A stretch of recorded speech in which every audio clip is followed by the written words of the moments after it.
So today I'm going to be checking out a new budget tablet, which is the Ulefone Tab W10. It's available on Amazon for around 140 quid, but Ulefone were kind enough to supply me with this tablet for the purposes of this video. But as usual, all opinions on this tablet will be my own. I just flip to the back, a few specs on the back. Comes with a Unisoc T606 processor, 128 gigs of storage, 4 gigs of RAM, a 10.1 inch HT Plus display, 8 megapixel rear camera, 5 megapixel front, and then a 6,600 milliamp hour battery, and it's in space grey. So pretty typical specs for a tablet at this price, although the interesting one is that pretty small battery in terms of tablets anyway. Oh, and I have also got a case that they supplied as well. So on the top of the box, you get the tablet here, just with some specs again on the side there. Pop that to the side for a second. Then you've got some paperwork.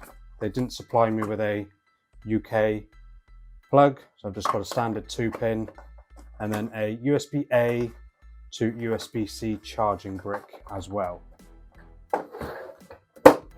Now the Tab W10 comes with just 10 watts charging, so unfortunately you're not going to get charged up very quickly. But let's just peel off the front, and there is a screen protector built in as well. Oh, and we'll peel this off the back as well. It's just a plastic back on this tablet, which isn't the most surprising thing in the world, although I have used other tablets at this price with a metal design. But it's got a nice curved edges, and then you've got speaker there and speaker there, USB-C charging port, what looks like a micro SD card expansion, and a 3.5mm headphone jack, and then of course your camera and LED flash on there. So then if I just quickly go through the setup process of this tablet, and then I will come back once it's all set up and ready. Okay, so here is the Ulefone Tab W10 all set up, and as you can see, it looks like a pretty stock version of Android out of the box. That is basically the apps that you get preloaded on the device, so there's basically next to nothing on there.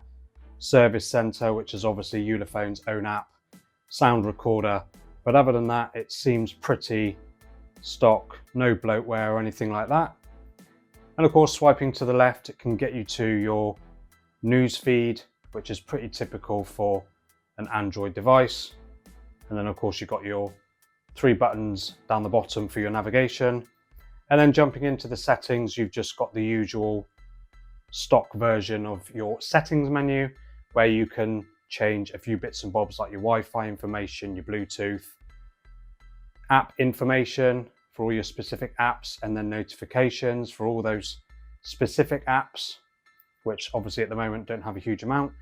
And then there's battery information, ultra battery saving mode, battery percentage on the status bar, and then you've got a few other optimization choices there. Storage, you get 128 gigs of storage, and that's backed with 4 gigs of RAM, which can be expanded with another 4 gigs from the storage to give you 8 gigs in total. You can set your power on and off schedule to come on and off at a certain time.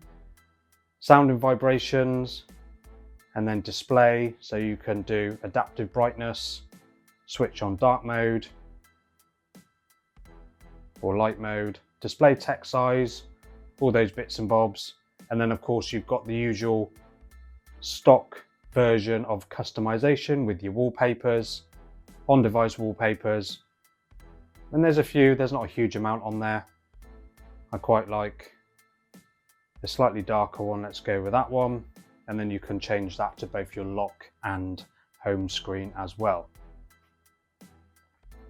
And then accessibility, you can go to your display and text size again, color and motion, extra dim, magnification for those that have a bit of trouble with their sight, live caption, audio description, etc.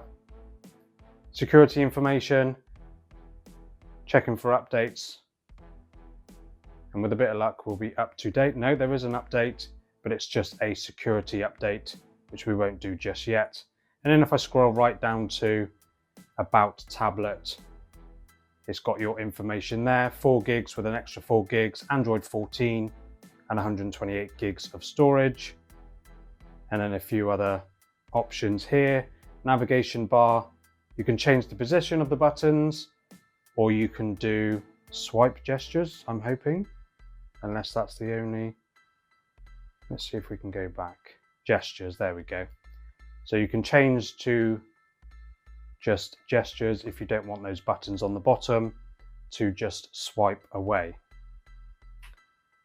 So yeah, it's a pretty nice looking tablet. It is, of course, a budget tablet, so there are going to be cutbacks noticeable, especially for me using a lot of other tablets before. This is made of plastic, and there is a noticeable gap there where you can see where the back panel is separate from the side of the tablet, which if you just have a metal sort of unibody design tablet,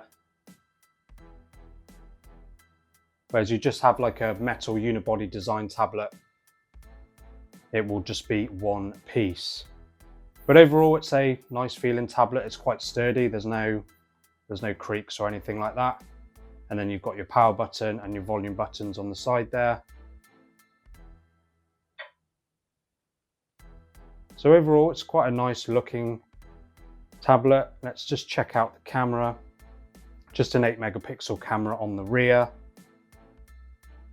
And then you've got a couple of options there: panorama, portrait mode, capture, video, time lapse. And if you jump into more,